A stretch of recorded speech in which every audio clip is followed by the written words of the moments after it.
3 વાર દીર્ઘ ઓમ નું ઉચ્ચારણ કરીશું.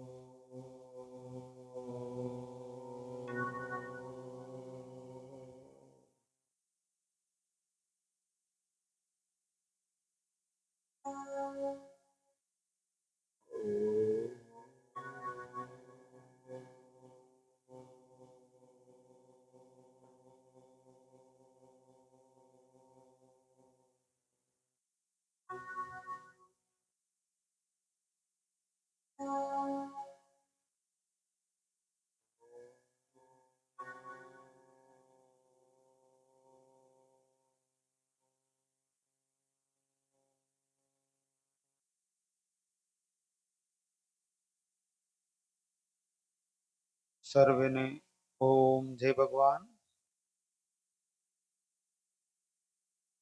આજે સરસણ મુકામે ભગવત કથાના આયોજનમાં આપ સર્વે ઉપસ્થિત છો ત્યારે આપણા સનાતન ધર્મમાં ભાગવત કથાનો મુખ્ય ઉદ્દેશ હોય છે કે સંસાર પ્રત્યેની સમસ્ત આસક્તિઓથી મુક્ત થઈ અને ઈશ્વર પ્રત્યે પોતાના જીવનને પૂર્ણ રીતે જોડવું અને અંતે કૈવલ્યને પ્રાપ્ત થવું. તેમાં પણ આપણા સમાજમાં જોવા મળતું હોય છે કે આપણા પરાપૂર્વથી જે ચાલે છે કે આપણા પૂર્વજોના જીવાત્માના કલ્યાણ માટે અને તે નિમિત્તે આપણા પોતાના જીવાત્માના પણ કલ્યાણ માટે ભાગવત કથાના આયોજનોનું પણ પરંપરા રહેલી છે. આજે અહીંયા આપ બધા જે આ અર્જુનસિંહ દાદા અને પરિવારજનોમાં અહીંયા આપણે ફોટામાં જોઈ શકીએ છીએ કે તે નિમિત્તે જે આ ભાગવત કથાનું આયોજન કરવામાં આવ્યું તેમના માટે તો કલ્યાણકારી બનશે, પરંતુ સાથે ભાગવત કથા સાંભળનારા સર્વે માટે પણ કલ્યાણકારી બનશે. આપણા શાસ્ત્રોમાં 4 પુરુષાર્થનું જે વર્ણન છે, ધર્મ, અર્થ, કામ અને મોક્ષ, તેમાં ધર્મ પુરુષાર્થ એટલે કે તે કર્મો જે દ્વારા આપણું વર્તમાનમાં કલ્યાણ થાય અને આવનારા જન્મમાં કલ્યાણ થાય તેવા કર્મો કરવા. અર્થ પુરુષાર્થ એટલે કે જીવન જીવવા માટેની આવશ્યકતાઓની પૂર્તિ માટેનો પ્રયત્ન. મનુષ્ય, પશુ, પક્ષી આ બધા અર્થ પુરુષાર્થ કરતા હોય છે. કામ પુરુષાર્થ એટલે કામના પૂર્તિ, એ પણ મનુષ્ય, પશુ, પક્ષીમાં જોવા મળતો હોય છે. અને ચોથો પુરુષાર્થ છે મોક્ષ પુરુષાર્થ એટલે કે જન્મ અને મૃત્યુની આ પ્રક્રિયાથી બહાર નીકળવું. આ ભાગવત કથાનો મુખ્ય ઉદ્દેશ છે મોક્ષ પુરુષાર્થ. ધર્મ પુરુષાર્થ આપણને તે કર્મો કરવા માટે પ્રેરિત કરે છે કે જે દ્વારા આપણે વર્તમાનમાં તો સુખી જીવન જીવીએ, આપણા બાળકો, પરિવાર બધાનું કલ્યાણ થાય, બધા સુખપૂર્વક જીવે, સાથે જ આવનારા જન્મમાં પણ આપણને અનુકૂળતા, ધર્મનો રસ્તો પ્રાપ્ત થાય, અનુકૂળતા પ્રાપ્ત થાય. પરંતુ મોક્ષ પુરુષાર્થ તેથી ભિન્ન છે. મોક્ષ પુરુષાર્થમાં મહત્વ છે મમત્વનો ત્યાગ કરવો. આપણું મમત્વ હોય છે આપણા શરીર પ્રતિ, પછી આપણું મન એ અલગ અલગ રાગ, મોહ, આસક્તિ આ બધાથી જોડાયેલું હોય છે. સાથે જ કેટલીક વાર તો દ્વેષ, શત્રુતા અને નફરતથી પણ ભરેલું હોય છે. તો તેનાથી પોતાને મુક્ત કરવું. તો આ મહત્વમાં સૌથી છે મમત્વને છોડવું. અને તે સમજાવતા ભૂદેવ તમને અલગ અલગ દ્રષ્ટાંતો સાથે સમજાવશે, જેમાં એક ભરત મુનિની કથા આવશે. મહારાજા ભરત અને તેઓ વાનપ્રસ્થી બન્યા, જંગલમાં રહેતા હતા અને અંત સમયે તેમને એક હરણ બાળની ચિંતા હતી અને તે હરણ બાળમાં મન લાગેલું હતું અને શરીર છૂટ્યું. પછીનો જન્મ તેમનો હરણ તરીકે થયો અને તે પછી ફરીથી પાછા એક બ્રાહ્મણ છોકરા તરીકે જન્મ્યા અને તે જન્મમાં તેમને પોતે અનાસક્ત બની અને કલ્યાણની ઉચ્ચતમ સ્થિતિઓને પ્રાપ્ત કરી. તો આ કેટલાક ઉદાહરણો આપણને સમજાવે છે કે આપણે શું કરવું જોઈએ. અને તેમાં મુખ્ય આપણા માટે બંધનકારી શું છે, તો શાસ્ત્રો કહે છે 11 બંધનોથી આપણે છૂટવું જોઈએ. કયા કયા 11 બંધનો? તો આંખ, નાક, કાન, જીભ અને ચામડી. આ 5 આપણને સંસારથી જોડે છે. એટલે ઘણીવાર વ્યક્તિને જોવાની ઈચ્છાઓ, હવે અત્યારે જો આ મોબાઈલ ને યુટ્યુબ ચાલે છે ને, તો એમાં કેટલાય વ્યક્તિઓને જોઈએ ને તેમની પાસે સમય જ ના હોય. ઘરમાં 4 વ્યક્તિ હોય, ચાર ચાર બાજુ બેઠા હોય. જો આપણે કહીએ કે બેઠા બેઠા માળા કરો, ઓમ નમો ભગવતે વાસુદેવાય, ઓમ નમો ભગવતે વાસુદેવાય, તો કંટાળો આવે છે. ભગવાનનું નામ લેવામાં કંટાળો આવે, પરંતુ ઇતર પ્રવૃત્તિમાં આપણને કંટાળો ઓછો આવતો હોય. તો આંખ દ્વારા આપણે બહાર નીકળીએ છીએ, કાન દ્વારા આપણે બહાર નીકળીએ છીએ. એવું જે સુગંધ નાક દ્વારા, જીભ દ્વારા સ્વાદ માટે અને ચામડી દ્વારા સ્પર્શ માટે, આ 5 દ્વારા આપણા સંસારને ભોગવીએ છીએ. જે મનુષ્ય પોતાનું કલ્યાણ ઈચ્છતો હોય તેને ઇન્દ્રિય નિગ્રહ કરવો જોઈએ. પોતાની પરીક્ષા પોતે લેવી જોઈએ કે આપણે આ 5 પેપરમાં કેટલા પાસ થયા. આપણો છોકરો જ્યારે 10મા ધોરણમાં હોય તો આપણે કહીએ મહેનત કર ટકા લાવ, મહેનત કર ટકા લાવ. 12માં આવે એટલે પછી આપણે કહીએ બરોબર વાંચ, બરોબર વાંચ. આપણે આપણને પોતાને પૂછવું જોઈએ કે આ પેપરમાં આપણે કેટલા પાસ છીએ. આંખ, નાક, કાન, જીભ અને ચામડી, આ 5 થી આપણે સંસાર તરફ જઈએ છીએ, તેમાં આપણે કેટલા પાસ થયા છીએ. એ સિવાય બીજા 6 આપણા દુશ્મનો છે: કામ, ક્રોધ, મોહ, લોભ, મદ અને મત્સર. એટલે આ 6 દુશ્મનો આપણી સાથે જ આપણો જન્મ થયો ત્યારથી નહીં, પરંતુ આપણો જીવાત્માની શરૂઆતથી જોડાયેલા છે. જ્યોતિષ શાસ્ત્ર પ્રમાણે લગભગ 14 કરોડ યુગ જેટલો સમય વીતી ગયો. આપણો બ્રહ્માજીનો એક દિવસ વીતે એટલે પૃથ્વી પર 1000 ચતુર્યુગી વીતે. એટલે લગભગ 4 કરોડ અને 32 લાખ વર્ષ જેટલો સમય પૃથ્વી પર વીતે ત્યારે બ્રહ્માજીની સવારથી સાંજ થાય, અને બીજા 4 કરોડ ને 32 લાખ વર્ષ વીતે એટલે બ્રહ્માની સાંજથી સવાર થાય. અને અહોરાત્ર કહેવાય. એટલે 8 કરોડ ને 64 લાખ વર્ષ વીતે પૃથ્વી પર ત્યારે બ્રહ્માનો એક દિવસથી બીજો દિવસ થાય. આવા 360 બ્રહ્માના દિવસનું એક વર્ષ હોય. આવા બ્રહ્માએ 50 વર્ષ પૂરા કર્યા છે, અને આ 51મા વર્ષનો પ્રથમ દિવસ ચાલે છે. એમાં પણ 6 મન્વંતર વીતી ગયા, 7મા મન્વંતરના 28મા કળિયુગના 5126 વર્ષ ગયા.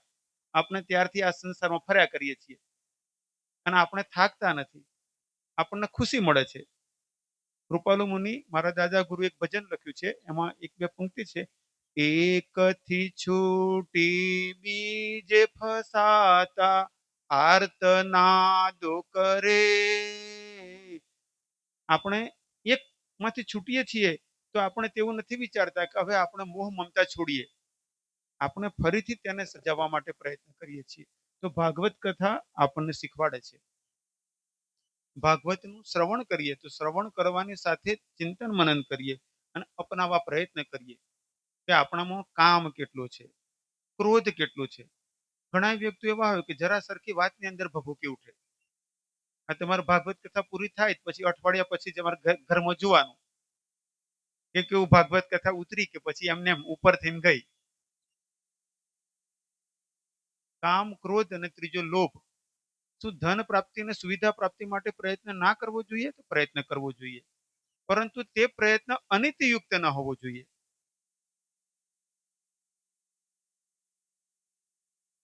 મોહ, આપણે મોહની અંદર ઘણીવાર એટલા બધા બંધાતા હોઈએ છીએ કે જેમ કે મહાભારતમાં દુર્યોધન, ધૃતરાષ્ટ્રને પુત્ર જન્મ દુર્યોધન, ત્યારે તેને કહ્યું હતું કે તમે આ બાળકનો ત્યાગ કરી દો.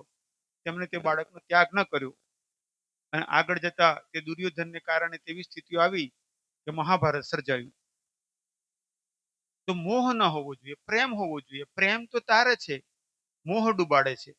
મોહ આપણને અધર્મ તરફ લઈ જઈ શકે છે, પ્રેમ નહીં. કામ, ક્રોધ, લોભ, મોહ, મદ. મદ એટલે પોતે કાંઈક છે તેવો અહંકાર થવો. અને ઘણીવાર આ અહંકાર વ્યક્તિનું પતન કરતો હોય છે. તેના શાસ્ત્રોમાં ઘણા ઉદાહરણ છે. દુર્યોધનને ભગવાન કૃષ્ણએ જઈને સમજાવ્યું કે તું અધર્મનો ત્યાગ કર અને ધર્મના માર્ગે ચાલ.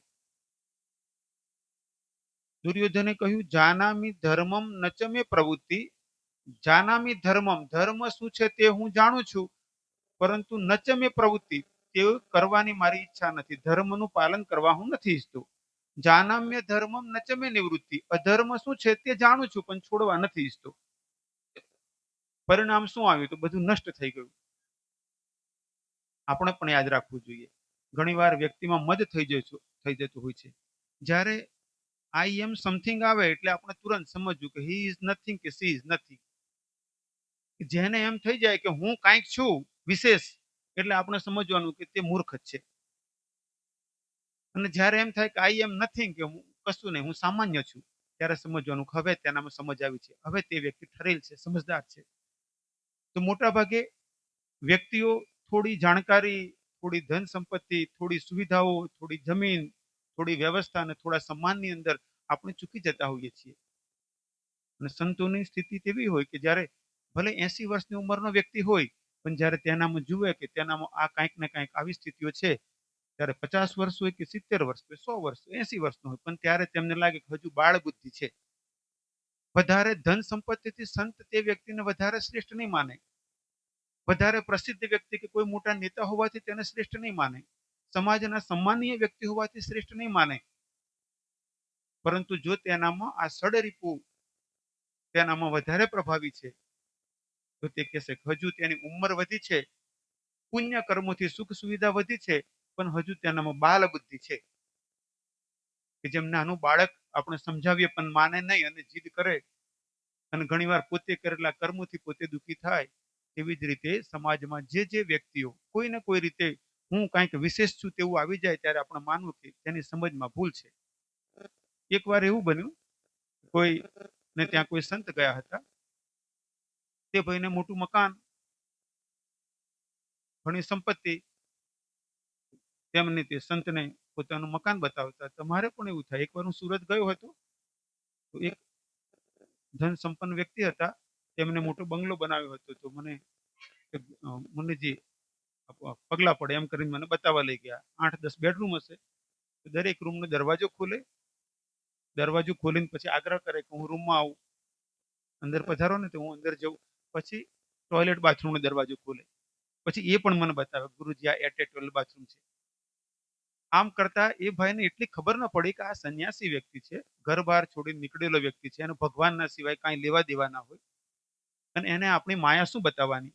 પણ એ વ્યક્તિએ મને પોતાના મકાનના રૂમો અને ટોયલેટ બાથરૂમ આ બધું બતાવવા લઈને ગયા. હવે એ વડીલને જો એમ કહેતો કે તમને આટલી ખબર નથી પડતી, હવે મારે આ બધું શું તમે મને બતાવો છો, તો એમને બિચારાને દુઃખ થતું. પણ આપણે વિચારવાની જરૂર છે. તો એક સંત કોઈને ત્યાં ગયા હતા, ઘણો મોટો મકાન હતું એમનું, તેમને મકાન બતાવ્યું, અને જે વાત કરતા હતા તેથી તે સંતને લાગ્યું કે આ વ્યક્તિ ના સમજ વ્યક્તિ છે. ઉંમર મોટી હોવાથી, ઘણું શિક્ષણ હોવાથી, સમાજમાં માન મોભો હોવાથી વ્યક્તિ સમજદાર છે ન કહી શકાય. સારા વક્તા હોવાથી સમજદાર ન કહી શકાય. જેમ આપણી સામે ઘણા ફળ હોય, ડ્રાયફ્રૂટ હોય, મીઠાઈ હોય, પણ ખાઈએ નહીં તો તેથી પેટ ન ભરાય, ખાવાથી પેટ ભરાય. તેમ શાસ્ત્રો વિશે બોલવાથી, શાસ્ત્ર વાંચવાથી ફક્ત નહીં પરંતુ તે અપનાવવાથી બદલાવ આવે. તો તે સંતે જોયું, તેમને તેમના જ બાળકને, જે 7મા 8મા ભણતો હતો, તેને બોલાવ્યો, બેટા અહીંયા આવતો, તારી પાસે નકશા પોથી છે? એટલે કહ્યું, હા હા ગુરુજી. પૃથ્વીનો નકશો છે તેમાં? હા ગુરુજી. લઈ આવતો. છોકરો તે નકશા પોથી લઈ આવ્યો, તેમાં પૃથ્વીનો નકશો હતો. તે સંતે તે છોકરાના પિતાજીને બતાવીને કહ્યું, આમાં તમારું ઘર કઈ જગ્યા છે, જરા મને બતાવજો. પેલા ભાઈ તુરંત સમજી ગયા ને ઊંધું ગાલી દીધું તેમને. આ સંસારમાં આપણું સ્થાન કેવું? એક પરપોટાનું આયુષ્ય કેટલું હોય? એક નાનો બાળક સમુદ્ર કિનારે ગયો તેના દાદા સાથે. તેના દાદાને તે બાળકે કહ્યું, દાદા મારે પરપોટો ઘરે લઈ જવો છે. દાદાએ કહ્યું, તું કહેતો હતો ને મારે આઈસ્ક્રીમ ખાવી છે, અહીંયાથી જઈને પહેલા તને આઈસ્ક્રીમ ખવડાવું, પરપોટો નહીં લઈ જવાય. દાદા મારે આઈસ્ક્રીમ નથી ખાવી, મારે પરપોટો ઘરે જ લઈ જવો છે. દાદાએ કહ્યું, તું કહેતો હતો કે મને વેકેશન પૂરું થાય એટલે પછી મને સાયકલ લઈ આપજો, આજે જ તને સાયકલ લઈ આપું, પણ પરપોટો નહીં લઈ જવાય. દાદા મારે સાયકલ નથી જોઈતી, મારે પરપોટો લઈ જવો છે. દાદાએ ત્રીજો ઉપાય અપનાવ્યો. આપણે ઘરે થોડું સાબુ વાળું કે કપડા ધોવાના પાવડર વાળું પાણી, એમાં પાઇપ મૂકીને ફૂંક મારીશું તો રંગબેરંગી પરપોટા થશે. દાદા મારે તે પરપોટા નથી જોઈતા, મારે આ સમુદ્ર કિનારેથી એક પરપોટો ઘરે લઈ જવું છે. બોલો છે કોઈ ઉપાય આપણી પાસે? કોઈ ઉપાય નથી. તે તો ફૂટવાનો જ છે. તેમ આપણા બધા શરીરો તેવા છે કે કોઈ ને કોઈ વહેલા મોડા ક્યારેક ને ક્યારેક તો ત્યાંનો અંત આવવાનો જ છે. પરંતુ આપણે તે ભૂલી જઈએ છીએ અને ક્યાંક અધર્મના માર્ગે ચાલી જઈએ છીએ અને પછી પછતાતા હોઈએ છીએ. આપણે જાગૃત બનવાનું છે કે આપણે ડરવાની જરૂર નથી, મૃત્યુથી ભયભીત થવાની જરૂર નથી. જીવનમાં બે યાદ રહેવું જોઈએ, મૃત્યુ અને ઈશ્વર. મૃત્યુ આપણને સચેત રાખવું જોઈએ કે ખોટું ન કરવું. હું તમને મારા જીવનની એકાદ વાત કહું છું.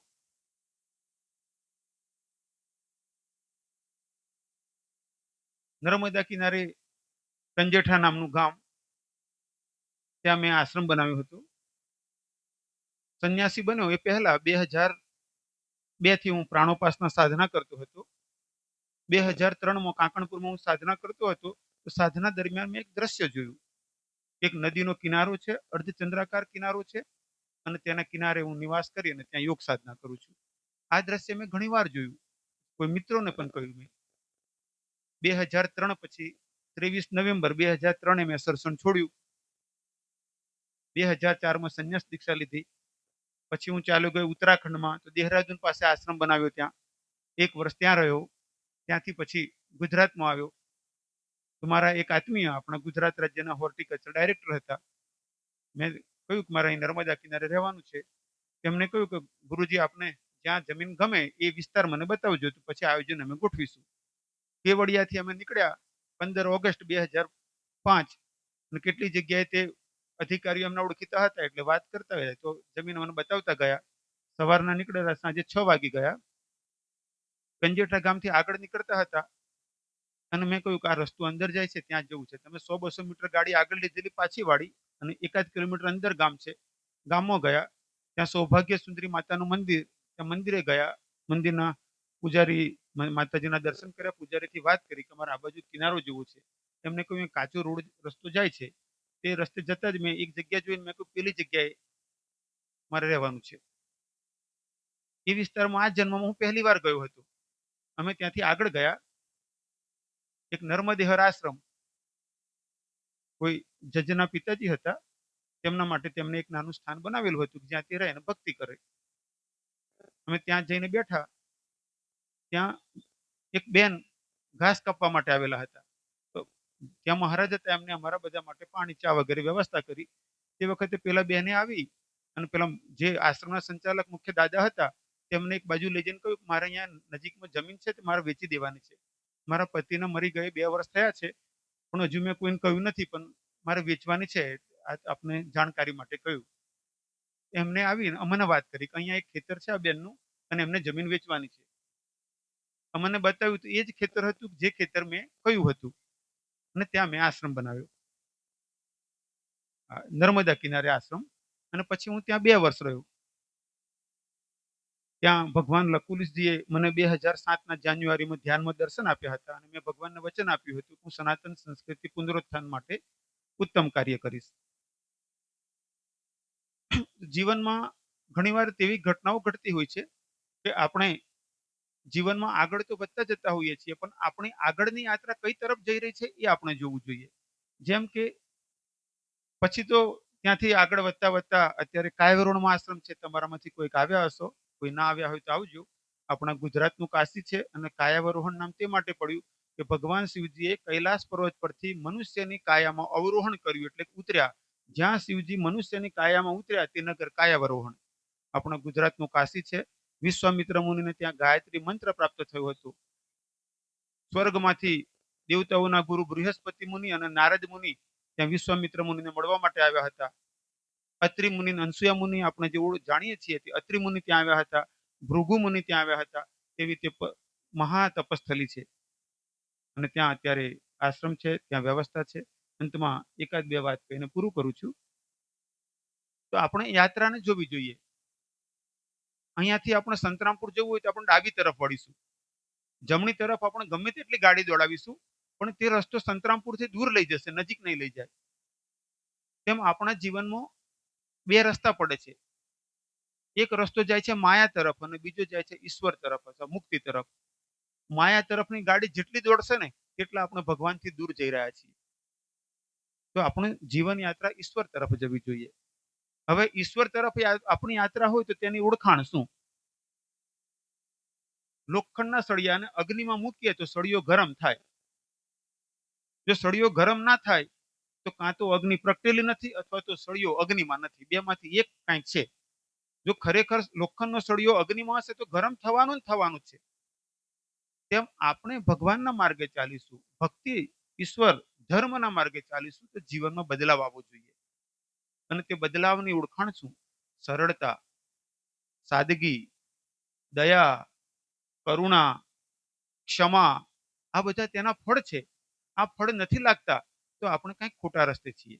વાંચીએ છીએ ઘણું, મંદિરમાં જઈએ છીએ, તીર્થયાત્રા કરીએ છીએ, આ બધું કરીએ છીએ પણ ફળ લાગતા નથી આપણા. અને આ ફળ લાગ્યું હોય ને તો તમને ખબર પડી જશે કે હા એનામાં દયા જાગી છે, એનામાં કરુણા જાગી છે, સરળ વ્યક્તિ બન્યા છે, ચલાવી લેવાનો ભાવ આવ્યો છે, ચાલશે, ભાવશે, ફાવશે, આ બધા ગુણ હવે તેનામાં આવવા મળે છે. તો આ ઓળખાણ છે તેની. મોહ ઓછો થયો છે તે તેની ઓળખાણ છે. ભક્તિ વધી છે તે ઓળખાણ છે.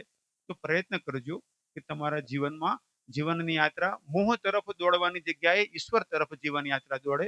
અને યાદ રાખજો ક્યારેય નંબર લાગી જઈ શકે છે. તો આપણે વિચારીએ કે 50 વર્ષ પૂરા થશે, 60 વર્ષ પૂરા થશે કે હવે આટલા સમય પછી હું ભક્તિ કરીશ, એવું વિચારવાની જગ્યાએ કાલ કરીશું આજ કર, આજ કરીશું અબ. જીવનમાં ભક્તિને અપનાવજો. બીજું, ધનની 3 ગતિ છે: દાન, ભોગ અને નાશ. ધન એટલે ફક્ત રૂપિયા જ નહીં, આપણી બુદ્ધિ, આપણું શરીર બળ અને ધન સંપત્તિ. જો સારા કાર્યોમાં વાપરશો તો અનેક ગણું થઈને પાછું મળશે. ભોગવશો તો હિસાબ પૂરો થઈ જશે અને ક્યારેક ઉપયોગમાં પણ નાશ થતું હોય છે. તો પ્રયત્ન કરજો કે તમારા શક્તિને સારા કાર્યમાં વાપરજો. અને આપ બધાને એકાદ નાની વાર્તા કહીને પ્રવચન પૂરું કરું છું. તમે બધાએ નામ સાંભળ્યું હશે સબરીબાઈનું. મોટા ભાગના એ સાંભળ્યું હશે સબરી. આ સબરી ઘર છોડીને કેમ નીકળી હતી? મતંગ મુનિના આશ્રમમાં ગઈ તેને ઘર કેમ છોડ્યું? સબરીની સગાઈ કરી દેવામાં આવી. સબરી નહોતી ઈચ્છતી કે મારે લગ્ન કરવું, પણ પરિવારનો ઘણો આગ્રહ હતો એટલે પરિવારના આગ્રહને કારણે તેને સ્વીકાર કરવો પડ્યો. તેની સગાઈ થઈ ગઈ. સબરીની સગાઈ થઈ અને જાન આવવાની હતી, બધી તૈયારી થઈ હતી, શણગાર કરી દેવામાં આવ્યો હતો, મહેમાનો આવી રહ્યા હતા. અને સબરીએ જોયું લગ્નના આગલા દિવસે કે તેના ઘરના આંગણામાં બકરાઓ બાંધેલા હતા. તે બકરાને જાન આવે ત્યારે તે બકરાઓ મારી અને તેને ભોજનમાં ઉપયોગ કરવાનો હતો. સબરીનું મન કરુણાથી ભરાઈ ગયું કે મારું લગ્ન કરાવવા જઈ રહ્યા છે, કેટલા જીવોની હત્યા કરવાની. પણ ત્યાં તેનું કોઈ માને એવું નતું. ઘણી દુઃખી થઈ ગઈ. આખરે રાત્રે સબરી તેના ઘરેથી ભાગી ગઈ. તે નહોતી ઈચ્છતી કે આવું પાપ કર્મ થાય. જાગ્યા ત્યાંથી સવાર. હું કે તમે આપણે જીવનમાં ઘણી ભૂલો કરી હોય, મારાથી પણ ભૂલો થઈ હોય, તમે પણ ભૂલો કરી હોય, પણ ભૂલોને આગળ ચલાવવી જેવું ખોટું છે. તે ભૂલ થવી એક અલગ વાત છે અને ભૂલ જાણ્યા છતાંય ભૂલોને આગળ વધારવી તે મોટી ભૂલ છે. સબરી ભાગી ગઈ. ભીલબાઈ હતી, આખી રાત્રિ દોડતી રહી અને મતંગ મુનિના આશ્રમે ગઈ. ત્યારે પણ એક એવો સમય રહ્યો હતો ઉજળિયાતને વધારે વિશેષ મહત્વ આપવામાં આવતું.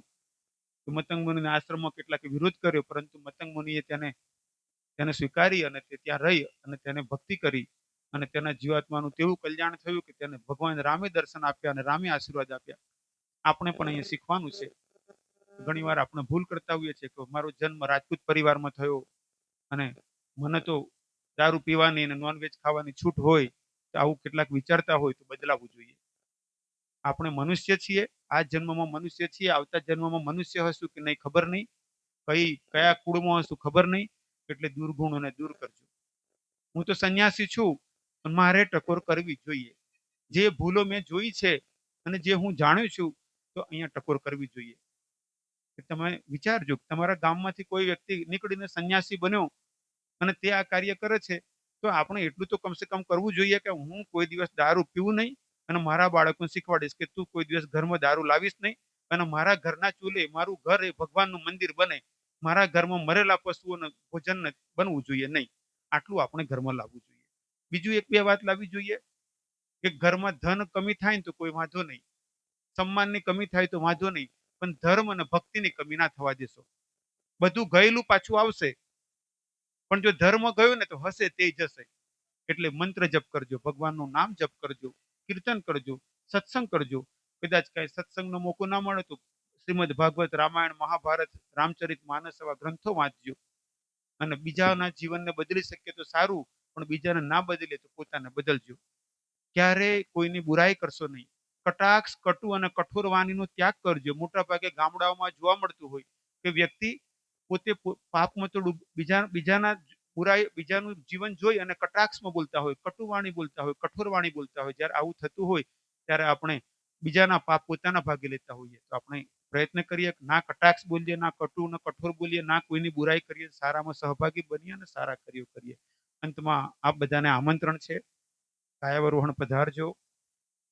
અને જે વડીલોને જે ઈચ્છા થઈ જાય કે હવે આપણે છે તો ગુરુજી હવે કાયમી જ આવી જવું છે, આશ્રમમાં અન્ન ક્ષેત્ર ચાલે છે, રહેવાનો જમવાનો કોઈ ચાર્જ નથી, જાતિ પાતિનો ભેદભાવ નથી. જો સવારમાં 7:30 વાગે ચા નાસ્તો હોય, ગરમ ગરમ નાસ્તો, કોઈ દિવસ ઉપમાન, ભજીયાન, બટાકા પૌવાના ગરમ નાસ્તો, બપોરે દાળ ભાત રોટલી શાક જમવાનું, ગાયનું ઘી, ગાયનું દૂધ વગેરે. પાછું 3-4 વાગે ફરી વ્યવસ્થા હોય ચા વગેરે, અને રાત્રે જમવાનું. સારી વ્યવસ્થા, એટેચ બાથરૂમ રૂમ છે. કોઈને થાય ગુરુજી હવે મારે આ ઘર છોડીને ત્યાં આવી જવું છે, પણ ટાઈમ પાસ માટે નહીં, ભક્તિ કરજો, સેવા કરજો. અંતમાં ભગવાનને પ્રાર્થના આપ બધાને એવી ક્ષમતા આપે કે જેથી આપ બધા ધર્મ માર્ગે આગળ વધો અને આ જે પાંચેય જીવાત્માઓના કલ્યાણ માટે આ કથાનું આયોજન થયું છે. હું ભગવાનને પ્રાર્થના કરું છું કે તે પાંચેય જીવાત્માઓ જ્યાં જ્યાં હોય ભગવાન તેમના પર અનુગ્રહ કરે, તેમની કલ્યાણકારી યાત્રા આગળ વધે. તેમજ આપ બધાએ લક્ષ્મણસિંહ અને પરિવારજનોએ આ કથાનું આયોજન કર્યું. આપ બધાને પણ આશીર્વાદ કે ભગવાન તમારા બધાનું કલ્યાણ કરે. સરસણ ગ્રામજનો અને બધા આત્મીયજનોને આશીર્વાદ. અને અંતમાં એકાદ વાત જરૂર કહું, આ આજની કથામાંથી પ્રેરણા લઈ અને આ ગામમાં વર્ષે, 2 વર્ષે, 3 વર્ષે પણ આવી કોઈને કોઈ કથાનું આયોજન કરતા રહેજો તો સારું. કોઈને કોઈ આવું આયોજન કરે તો એ બહાને બધાને સત્સંગનો લાભ મળશે. ભગવાનને પ્રાર્થના આપ સર્વેનું કલ્યાણ થાય. ઓમ ઓમ સર્વેનું મંગલ હો, સર્વેનું મંગલ હો, સર્વે